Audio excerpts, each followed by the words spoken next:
For today's EDSI update, matindi ito. Kalingap Edu, siniwalat ang ugaling gusto niya sa isang babae. Nasa katangian kaya ni Viancy? Yan po ang ating pag-uusapan ngayon. Pero bago ang lahat, isang magandang araw at gabi sa inyong lahat. Special shout out kay Madam Bina Estrada. Sabi niya shout out sa Blayan Occidental, Mindoro. Wow, saan po kayo sa Occidental, Mindoro? Ayan, special shout out Madam Bina. Mega love shout out naman sa mga ka-member ko ng Karepa, Kalingap Reactor Partner. Gayon din po sa mga OFW, mga silent viewers na patuloy pong tumatangkilik sa ating vlogs. Patuloy po nating suportahan Kuya Val Santos Matubang at Kalingap Rob. Kasama na rin ng kanilang may bahay, Ate Edna Vlogs at Jackie Tapia. Gayon din po sa lahat ng Kalingap. Ayan, suportahan natin patuloy para marami pa silang malingap na talaga pong nangangailangan. Hindi naman po ako nagsasawang maglambing. Please po subscribe my channel, like my videos, and share na rin po. At i-click nyo yung notification bell para lagi po kayong updated sa aking mga videos. At eto nga po ang ating topic. Siniwalat na ni Kalingap Edu yung ugaling gusto niya sa isang babae. Ang tanong, nasa katangian kaya ni Bibi Viancy? Narito po ang kasagutan. Panoorin po natin ito.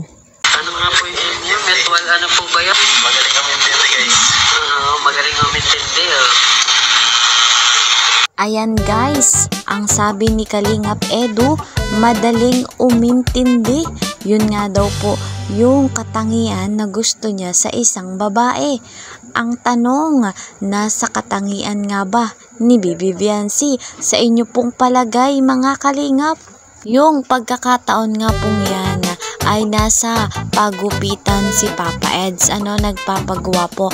At yun nga pong tagagupit ay nag-interview sa kanya, binalag siya at yun nga po yung kasagutan ni Papa Eds. Ngayon guys mga Kalingap, dito tayo sa kung anong katangian meron si Bibi Viancy.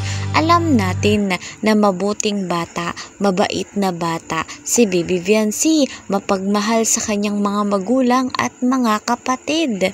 Pansin din natin sa batang ito na malaki ang respeto niya sa kanyang mga magulang, sapagkat sa bawat lakad nila ni Papa Eds ay inuuna nilang magpaalam sa mga magulang nito. At eto nga po mga Kalingap, nabanggit nga po ni Papa Ed sa video yung salitang MU. Yun na po kaya yung status nila ni Bibi Viancy, mutual understanding. Hindi naman po tayo magtataka pa sapagkat halata naman po sa dalawa.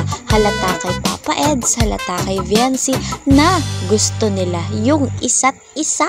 Ayan. At kung ako nga po ang tatanungin, kung nasa katangian nga ni Bibi Viancy yung pagiging madaling umintindi, syempre naman, yes na yes po na kay Bibi Viancy yung ganong katangian. Nakakatuwa talaga ang love team na ito. Banda-banda riyan ay sila rin ang magkakatuluyan.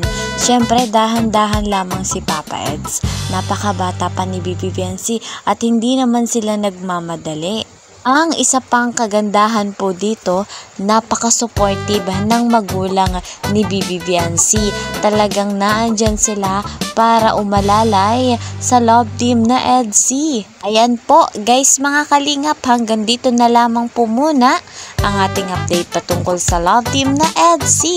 See you po sa next video. Mag-ingat po kayo palagi. Bye-bye!